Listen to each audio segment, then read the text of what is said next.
Alors mes chers amis, pour ce nouveau cours de Torah aujourd'hui, on est déjà veille de Shabbos. On est dans les derniers instants de Tu Bishvat aujourd'hui. Et demain soir, nous serons déjà Shabbat Shira, le Shabbat du chant, Parashat Beshalach, la Shira Tayam, le chant de la traversée de la mer que la Gemara nous dit caché zivug shel adam qu'écrit Yam Souf. C'est difficile pour Akadosh Baruch Hu Kiviachol, entre guillemets, d'unir, de marier des personnes, comme d'avoir ouvert la mer des joncs, Yam Souf, avec les catégories de personnes et de pensées que nous avons parlé dans le cours d'hier, devant la mer, qui chaque catégorie du peuple à l'époque avait déjà une opinion différente sur ce qu'il convient de faire face à la mer. C'est pas le titre d'une chanson, c'est vraiment, ils étaient face à la mer. Et derrière, il y avait les Égyptiens. Il n'y avait pas d'endroit où aller. Comme un peu notre époque à nous, où, bizarrement, bien sûr que Eretz Israël, c'est censé être le refuge pour tout juif. Après ce qui s'est passé le 7 octobre, depuis le 7 octobre, il y a une grosse alia. Ils veulent nous faire baisser les bras sur notre terre et ils n'y arrivent pas. Il y a une grosse alia dont je ferai partie dans quelques semaines. Mais quand même, la question s'est posée. Tout de suite, immédiatement, en tout cas après le 7 octobre, dans les heures et les jours qui ont suivi, où aller en Israël, en diaspora, en Israël. Ces mêmes interrogations, hier comme aujourd'hui, sont les mêmes. La camarade de Sota est très claire là-dessus, de la dernière page du traité Sota, qui nous parle de Gveta de Meshicha, de la période que nous vivons, qui talonne la venue de Mashiach, où un des symptômes de cette période, c'est justement ceux qui sont dans le sud d'Israël iront dans le nord, ceux qui sont dans le nord voudront aller dans le sud, mais ils ne trouveront pas ce sentiment, ils ne retrouveront pas ce sentiment de sécurité, c'est ce qui se passe. Et la Gemara de conclure ce propos, cette sugia, ve'almi leishaen, sur qui on pourra s'appuyer à cette époque-là, juste avant la venue de Mashiach, à l'avinu sheba shamayim, seulement à notre Père qui est sheba shamayim dans le ciel. Ce n'est pas une théologie, mais c'est une affirmation que hier, face à la traversée de la mer qui n'était pas encore ouverte, c'était la mer, qui va sauter dans la mer? Il y a ceux qui ont sauté, notamment, on l'a dit, Narshon ben Aminadav, le mari de Myriam, le beau-frère de Moshe et d'Aaron, le père de Chour, prince de la tribu de Yehuda. Mais avant, il fallait oser sauter le pas, comme on dit. Il fallait oser y aller. Et déclencher cette Géoula, cette ouverture de la mer, cette délivrance totale, complète et définitive. Aujourd'hui encore, il nous faut sauter pour déclencher notre Géoula, notre délivrance. Le rabbi, de chez qui je reviens il y a à peine quelques jours, et je suis encore chez le rabbi dans ma tête et dans mon esprit. Et ce Shabbat sera un Shabbat, comme on dit dans Chassidut, Peula Nimshechet.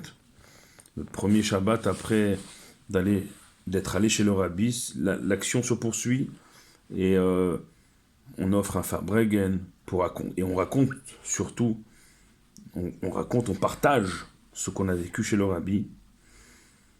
Et très fort. Hier soir encore, je parlais à un de mes amis qui était avec moi dans le groupe et on avait les mêmes ressentis comme si c'était hier, et c'était hier. Et limite, je voulais se donner rendez-vous au 7, comme on dit, chez le rabbi ce soir, enfin hier soir, pour prier à vite, mais un quart de seconde, on était encore chez le rabbi. Tellement c'est fort ce qu'on a partagé chez le rabbi. Et le rabbi, il s'appuyait souvent sur l'affirmation d'un de ses prédécesseurs, le rabbi Maharash, le rabbi Shmuel, qui était le fils du Tzemar Tzedek et le père du rabbi Rachab. Et le rabbi Maharash, rabbi Shmuel, il avait cette affirmation devant les difficultés, les dernières de l'exil, et ça, il en a même fait un nigoun, et le rabbi était très lié au rabbi Maharash, à tous les rébéim de manière générale, mais Il avait un lien particulier, le rabbi, avec le rabbi Maharash, Rabbi Shmuel, qui entonnait et qui clamait ce nigoun, il est chanté, on l'a chanté également quand on était chez le rabbi, c'est l'Echatrila Riber, que l'Echatrila, de manière a priori, c'est-à-dire sans réfléchir un seul instant, à Riber, on doit sauter. On doit sauter, comme Dieu il a sauté les maisons juives en Égypte, à la plaie des premiers-nés, la dernière des plaies à la paracha du Shabbat dernier. Là, Nachshon ben Aminadab, il va sauter dans l'eau et il va déclencher l'ouverture de la mer et la Géoula. Nous aussi, à notre époque, on doit sauter. Les Khatrila Riber, ça veut dire, avant même de réfléchir, parce que si tu réfléchis, si tu gamberges une seule seconde, des fois, c'est cuit. C'est cuit. C'est d'ailleurs la raison pour laquelle Dieu il a empressé les enfants d'Israël à l'époque de sortir d'Égypte, comme Pharaon lui-même les a pressés aussi. Parce qu'il fallait saisir, on l'a dit aussi cette semaine, quand il y a une bascule, un moment propice à la Géoula qui vient, il faut le saisir. Comment on le saisit? Voilà. Un des chemins, c'est comme Nachshon. D'ailleurs, la première opération de l'État d'Israël, ça s'appellera opération Nachshon, c'est pas pour rien. C'est sauter, saisir le moment. Et les Khatrila Riber nous enseigne Chassidut, Rabbi Maharash, repris par le Rabbi. Il faut sauter sans se poser de questions. Il faut sauter dans quoi? Vers où? Vers quoi? Sauter d'abord, déjà et avant tout, dans Torah et Mitzvot. Et se mettre, comme on l'a dit, Khatrila Riber, sauter dans un monde de Géoula. Se mettre, on l'a dit cette semaine aussi, dans une ambiance de Géoula. Tu peux pas.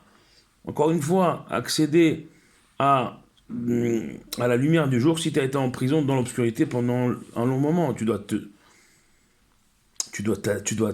d'abord t'habituer à la lumière avant de pousser la porte et d'accéder vraiment à la lumière. Il faut se mettre en ambiance, en condition de Géoula. Et pas en juif d'exil. Il faut, pour provoquer les choses, que soi-même déjà on soit un kéli, un réceptacle, un autre délivrance. Comme le prophète Micha a dit, oui, comme au jour de ta sortie d'Égypte, nous verrons des merveilles, tu nous feras voir des merveilles. Les merveilles qu'on parle, c'est à notre époque. Les merveilles, ils sont à la porte. Mashiach est à la porte. Comme ça, le Rabbi dit. Mashiach, il est à la porte. Mais il faut être en mesure de pouvoir contempler la lumière de la Géoula. Il faut déjà y être. Il faut déjà y être. On n'est même plus au moment d'attendre la Géoula, de l'espérer, d'y croire. Elle est là, la Géoula. Avec ou sans nous, elle est là. Il vaut mieux qu'elle soit avec nous que sans nous. Sans nous, ça veut dire avec force. On a vu le 7 octobre, on n'a pas envie de revivre ces atrocités-là. Donc il faut qu'elle soit avec nous, il faut qu'elle soit avec douceur. Et pour ça, il faut sauter dans la mer, ce jeu. Be'emuna shlema, avec une confiance en Dieu, une confiance en notre tzadikim, une confiance au Moshe de notre génération, une confiance au Rabbi. Le Rabbi qui a dit, tout a été fait, tout est prêt. Mashiach, il est bapétar, le Rabbi l'a dit, il est derrière la porte. Alors, il faut ouvrir la porte. Mais pour ouvrir la porte, il faut déjà être éclairé pour ne pas être ébloui par la lumière. Il faut que déjà, dès ce Shabbat, dès maintenant, même dès ce soir, on a dit hier, ce soir, on sort d'un Rosh Hashanah, d'un renouveau, des arbres et de la nature, mais on sort d'un jour où il y a eu une force de renouveau. Et ce Shabbat, c'est un Shabbat du chant, le Shirat Hayam, le chant de la Géoula, puisque c'est conjugué au futur au début. Au futur, c'est de la Shira, c'est marqué Az Yashir Moshe. Yashir, c'est pas au présent, c'est encore moins au passé. Yashir, c'est la tournure du mot Yashir, c'est au futur. Az Yashir Moshe, ça veut dire ainsi chanteront ou chantera, en tout cas c'est au futur, Yashir. Ou tu dis Yashir Moshe, chantera Moshe, ou tu dis Az Yashir Moshe ou Israël, comme c'est marqué dans la Torah, mais dans nos prières de chaque matin. Et alors là, c'est ainsi chanteront Moshe et les enfants d'Israël ensemble. Le Moshe de la génération de la fin des temps au futur, le Mashiach, et les enfants d'Israël, puisque le Mashiach sera le Moshe de sa génération, descendant de David. Et donc, déjà même maintenant, ce que nous lirons dans le Sefer Torah ce Shabbat et que nous lisons dans nos prières du matin chaque jour de l'année, Az Yashir Moshe, c'est conjugué au futur. Donc cette shira-là, ce chant-là, il n'était pas, en tout cas, que pour Moshe et sa génération, à l'époque de la traversée de la mer, il était conjugué sciemment, délibérément et volontairement par Dieu dans sa Torah, au futur, Az Yashir Moshe, ainsi chanteront Moshe, et les enfants d'Israël chanteront dans des temps futurs, à la fin des temps. Donc cette shira-là, elle est pour nous. Elle est pour nous. C'est pas juste un moment d'histoire que vous allez entendre et lire ce Shabbat. C'est Az Yashir, c'est le Moshe de notre génération, et nous, au futur, dans les temps futurs, dans les derniers temps, à la 7e et dernière génération, la nôtre, avec le 7e et dernier Moshe, le nôtre, le Rabbi, que nous chanterons. Donc il faut se mettre déjà à chanter. Il faut se mettre déjà, se dire, c'est pour appeler Mashiach qui est un roi, Melech HaMashiach, le roi Mashiach ben David, descendant du roi David, eh bien pour l'appeler sur nous, un roi, il lui faut des sujets. Il faut que les sujets réclament son roi, leur roi. Il faut qu'on se mette en ordre de marche, en ordre de Géoula, en ordre de délivrance. Et tous les mots que je viens de prononcer, ils sont les Ilouï Nishmat, ce soir et demain. C'est l'année de Isabelle Bat El Chaya Bat Rivka. C'est également l'année de Moshe Ben Khalfa. C'est de la famille Nakash. Et dimanche, ce sera Chantal Chaya Bat Moshe ou Bat Rivka Nakash. 3 membres de la famille Nakash, Isabelle, la petite sœur, Isabelle Batel Chaya, le père, Papi Maurice, Moshe Ben Khalfa, et la sœur d'Isabelle, et la fille de Moshe, Chantal Chaya. Ces mots-là sont pour eux trois, en vous souhaitant un Shabbat utile pour nos frères et sœurs en Israël, pour leur protection et leur délivrance, et notre délivrance à tous. Baruch Adonai Leolam, Amen ve Amen.